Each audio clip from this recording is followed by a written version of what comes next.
अस्सलाम वालेकुम। I hope आप सब ठीक होंगे। तो आज का हमारा टॉपिक है कार्सिनोजेनेसिस, और चलें इसको शुरू करते हैं। और ये हमारा पैथोलॉजी का लास्ट टॉपिक है। बिस्मिल्लाहिर्रहमानिर्रहीम। सबसे पहले तो हम लोगों ने देखना है कि कार्सिनोजेनेसिस होता क्या है। सबसे पहले हम इसको डिवाइड कर लेंगे, कार्सिनो और जेनेसिस। कार्सी का मतलब हमारे पास होता है कैंसर, और जेनेसिस का मतलब होता है हाउ इट प्रोड्यूस, कि कैसे ये बनेगा, कैंसर बनेगा कैसे। तो कार्सिनोजेनेसिस को हमने डिवाइड करके इसका ये मीन निकाल लिया। अब सबसे पहले हम लोग देखते हैं कि एक नॉर्मल सेल देखते हैं। हमारे पास एक नॉर्मल सेल है। नॉर्मल सेल में क्या होता है, डीएनए होता है। उस डीएनए के अंदर हमारे पास न्यूक्लियस, हमारे पास जीन्स होते हैं, हमारे पास क्रोमोसोम्स होते हैं, जो सारे मतलब एक बीच में डीएनए में स्टफ़ होता है वो सारा। तो हमारे पास ये एक नॉर्मल सेल होता है। अब क्या होता है, इस सेल की एबनॉर्मल ग्रोथ के लिए हम लोग इस सेल की ब्रेकडाउन कैसे होगी जब एपोप्टोसिस होगा। ठीक है, तो हम लोगों ने इसलिए एक नॉर्मल सेल में एपोप्टोसिस इसलिए सप्रेस रहता है कि वो जो हमारा सेल है उसको डैमेज ना कर सके। ठीक है, अब क्या होता है, और दूसरा कि हमारी जो सेल की ना ऑटोमेटिक डेथ कभी भी नहीं होती।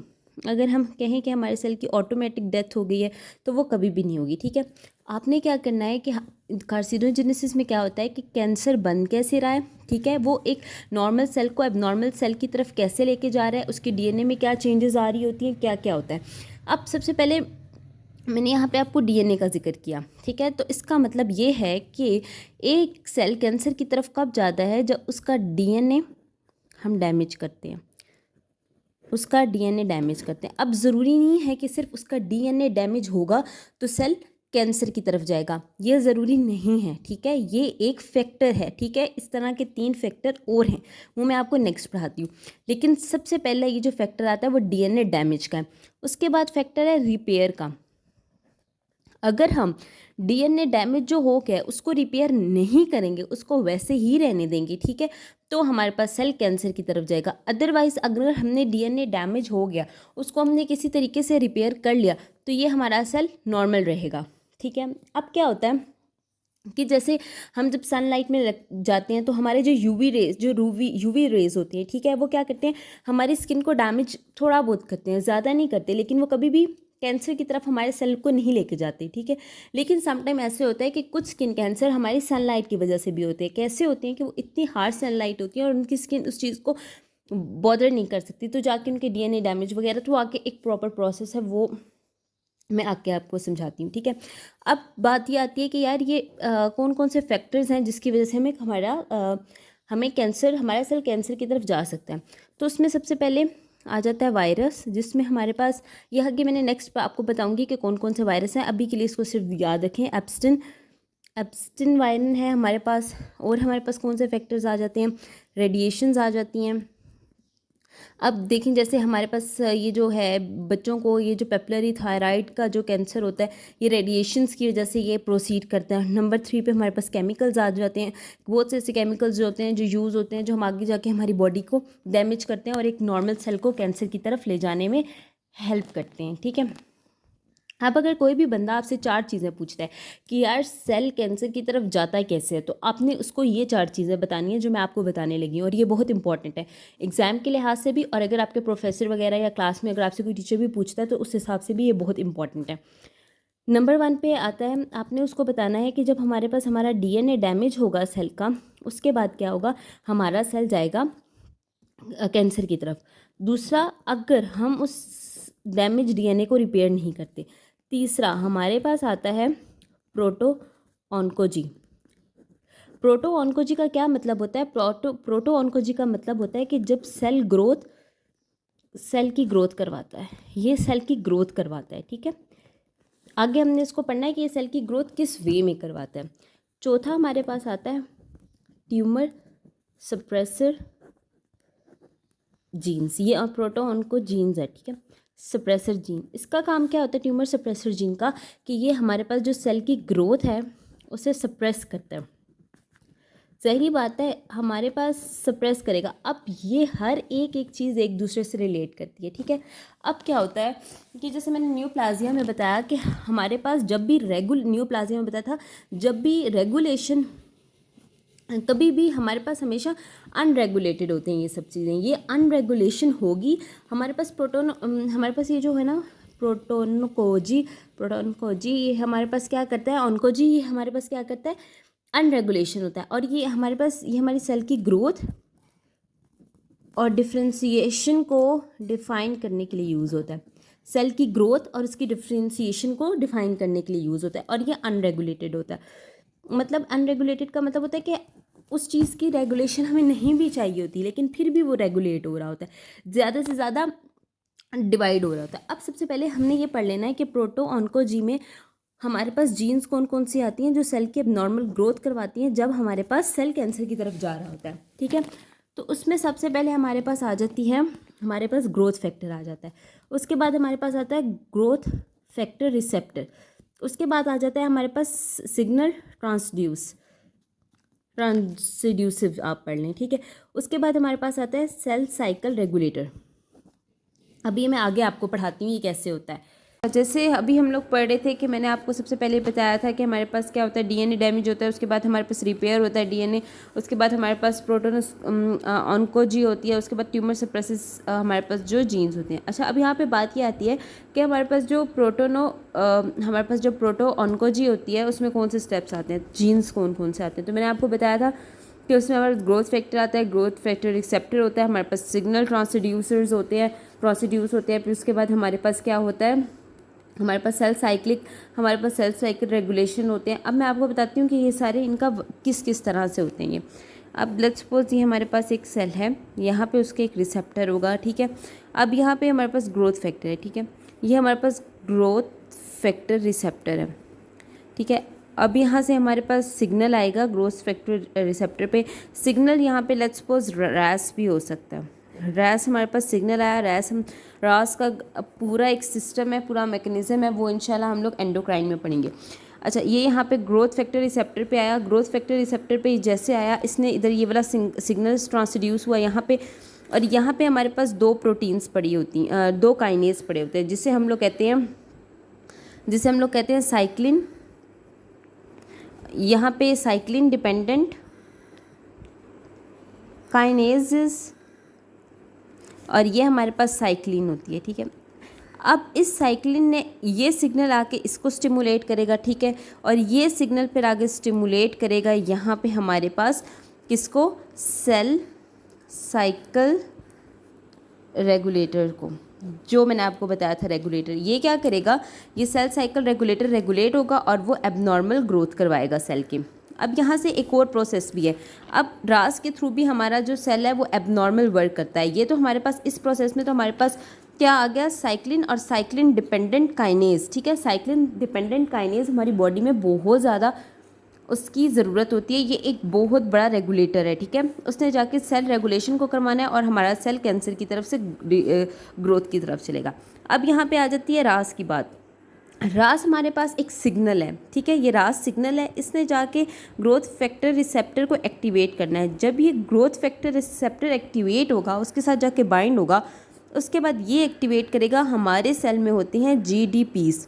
ये जीडीपीज़ को कन्वर्ट करेगा जीटीपीज़ में, और ये जीटीपीज़ आगे फिर सेल की एबनॉर्मल हमारे पास ग्रोथ करवाएंगे। ठीक है, एबनॉर्मल ग्रोथ। अच्छा, अब ये सिस्टम था, ये हमारे पास जो है ना वो ये इट्स वेरी इंपॉर्टेंट कि हमारे पास जो प्रोटो ऑन्कोजी है ना, उसमें ये प्रोसेसेस बहुत इंपॉर्टेंट है और ये चीज़ें ही इसमें आती हैं। इसके अलावा इसमें कोई ऐसी चीज़ नहीं है जो समझने वाली है। ठीक है, अब उसके बाद हम लोगों ने पढ़ लेना है कि हम लोगों के पास जो ट्यूमर होता है, यहाँ तक बात समझ आ गई। दूसरा हमारे पास चीज़ आ गई ट्यूमर सप्रेसर जीन्स।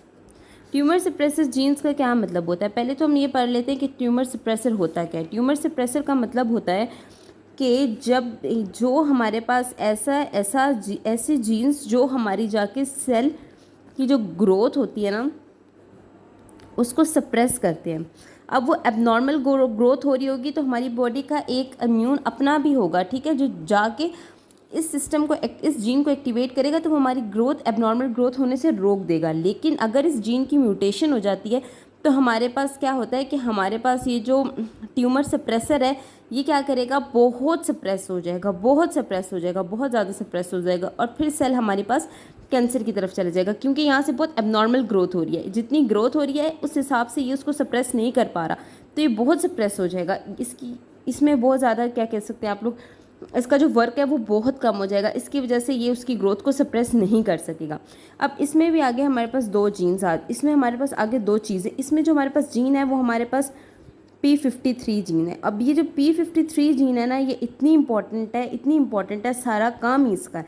कितने सिंड्रोम्स इस P53 से निकलते हैं, ये P53 इसका जीन है, ठीक है। इसने हमारे पास जो ग्रोथ होती है ना सेल की, उसको सप्रेस करना होता है। अब हमारे पास दो चीज़ें क्या आती हैं इसके अंदर, जो इम्पॉर्टेंट है, P53 जिनको वर्क करवाता है, जिन पे वर्क करता है, कौन कौन से प्रोसेसेस आते हैं। जैसे इसमें हमारे पास आया था ग्रोथ फैक्टर, पूरा मैकेनिज्म था, इसमें भी पूरा मैकेनिज्म है। ये आगे हम नेक्स्ट पढ़ते हैं। अच्छा, हम P53 पढ़ते हैं। जो P53 है, मैंने ऐसे बताया कि आपका पूरा आपकी बॉडी का गार्डियन है, ये आपकी बॉडी का गार्डियन है। अब अगर इसमें डिफेक्ट आ गया ना, तो सेल को कैंसर की तरफ से जाने से कोई नहीं रोक सकता।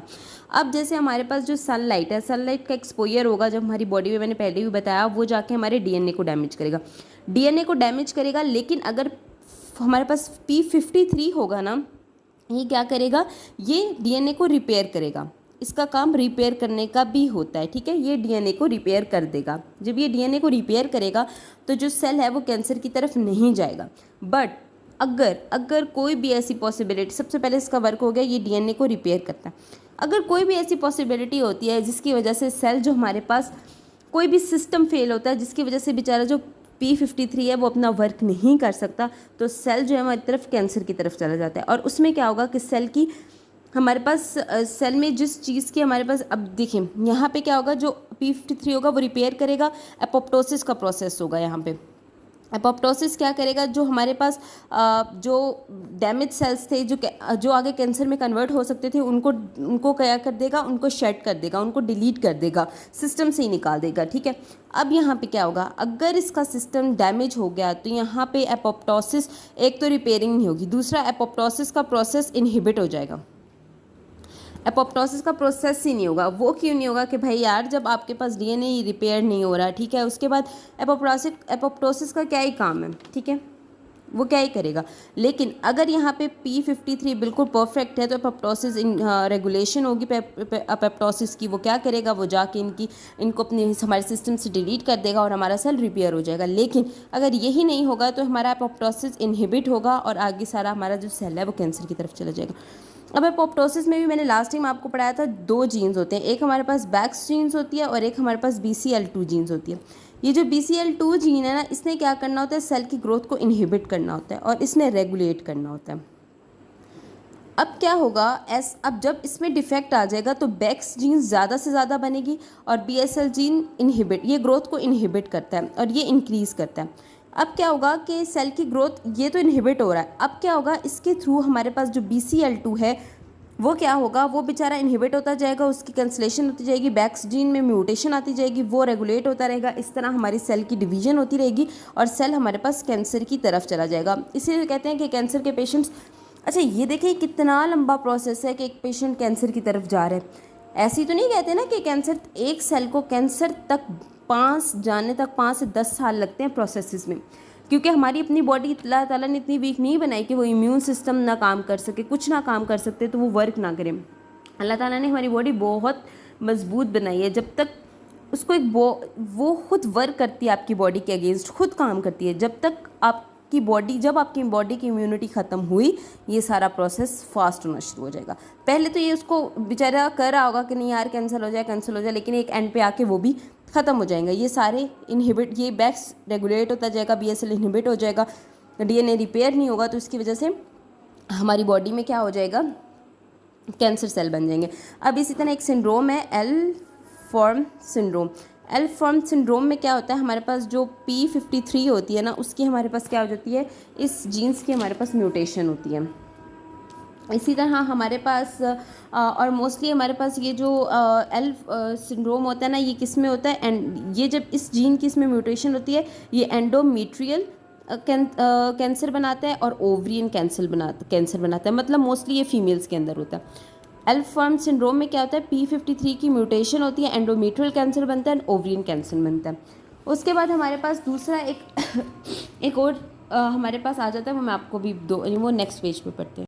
अच्छा, जैसे हम लोगों ने P53 पढ़ी है, अब हमारे पास यहाँ पे एक और जीन होती है जिसे RB जीन कहते हैं, ठीक है।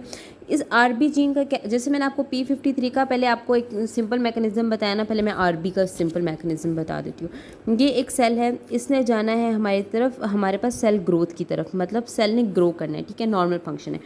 अब क्या होता है, इसमें यहाँ पे एक फैक्टर बनता है जिसे E2F फैक्टर कहते हैं, ठीक है, E2F फैक्टर, ठीक है, जिसे इलोंगेशन फैक्टर कहते हैं। ये जो इलोंगेशन फैक्टर है ना, ये हमारे पास क्या करता है, इसको ना हमारी बॉडी में सप्रेस ही रहना चाहिए। क्यों सप्रेस रहना चाहिए, क्योंकि ये जो सेल है ना, उसकी एक्सेसिव ग्रोथ करवाता है, ये बहुत प्रोलिफरेशन वाला प्रोसेस करता है, बहुत एक्सेसिव ग्रोथ करवाता है। तो इसको सप्रेस रखने के लिए हमारे पास एक जीन होती है RB जीन, वो इसको सप्रेस करके रखती है।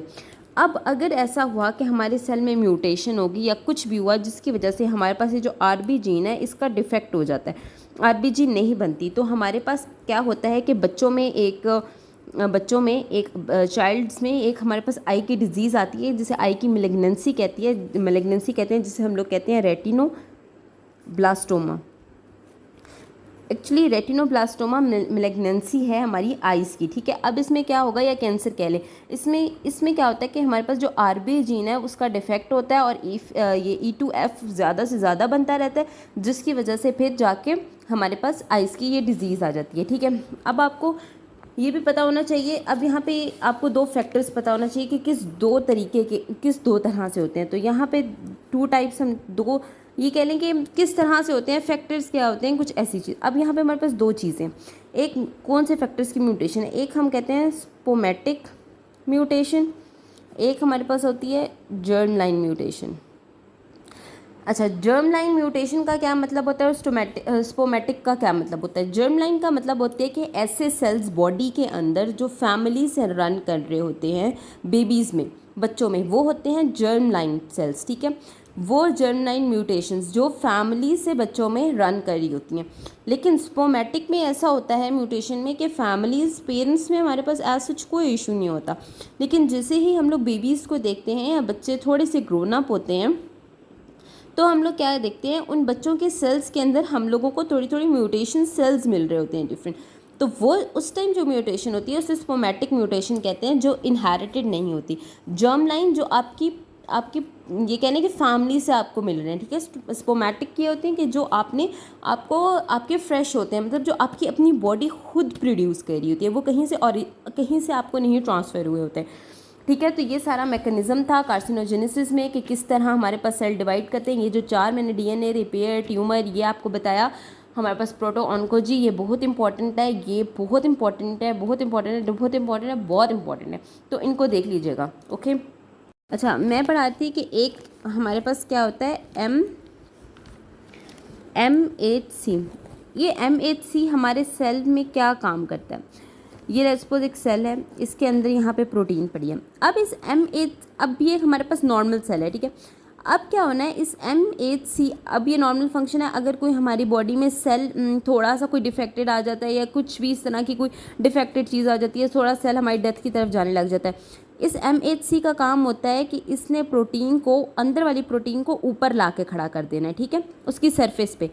तो अब क्या होगा, जब यहाँ से सेल्स गुजर रहे होंगे, सेल्स के पास से, मतलब थोड़े ख़राब सेल्स के पास से, CD4, CD8, ज़्यादा आपने CD8 को याद रखना है। जब ये आएंगे ना, तो ये क्या करेंगे, ये रास्ते से आते आते वो कहेंगे ओके ब्रो, वो CD8 ये जो है ना हमारे पास MHC के साथ आके बाइंड हो जाएंगे और वो उस सेल की डेथ करा देंगे, ठीक है। अब जो कैंसर वाला सेल होता है वो बहुत होशियार होता है, वो तो नहीं चाहता कि कोई उसे किल करे, वो तो चाहता है यार मैं बॉडी में प्रोलिफरेट होता रहूँ, मैं ना चीट, तो वो कहता है मैं किस तरीके से किस तरीके से चीट कर लूँ इस MHC को, ठीक है। ये क्या करता है, अब ये कैंसर वाला सेल है, ठीक है। इस सेल ने तो बेचारे ने कहना है कि यार मैं ठीक होना चाहता हूँ, मुझे प्लीज़ मेरी डेथ कराओ, ये इतना कैंसरिक नहीं होगा।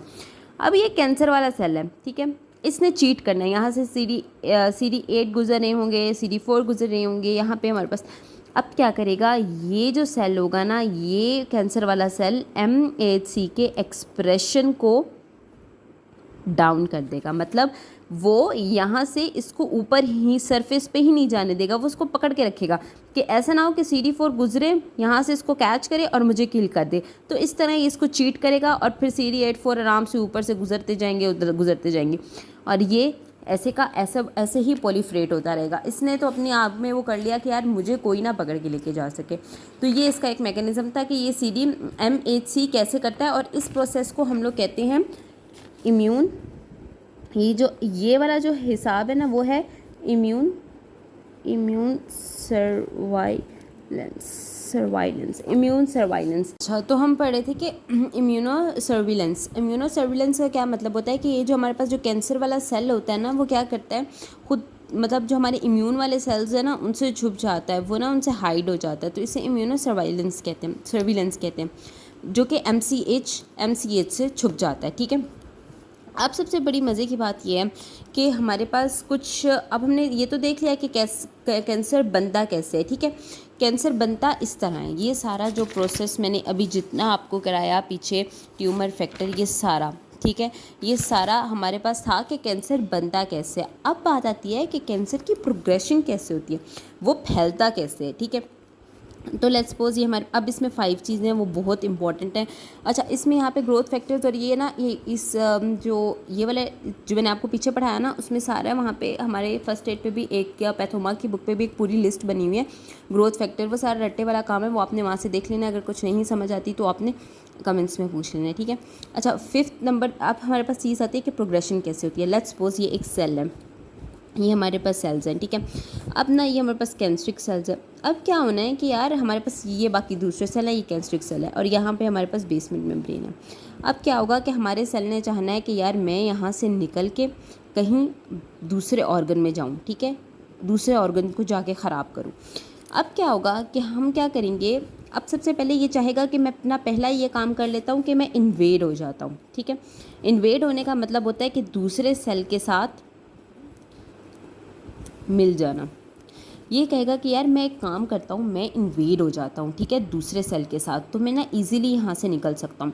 लेकिन मसला क्या आ जाएगा, फिर वो सोचेगा यार यहाँ पे तो एक मसला है कि यहाँ पे ये जो 2 सेल्स हैं ना, इनको एक चीज़ है, एक प्रोटीन है, उसने पकड़ के रखा हुआ है, जिससे हम जो हमारी प्रोटीन उसको पकड़ के रखा हुआ है, उसे कहते हैं ई कैडहेरियन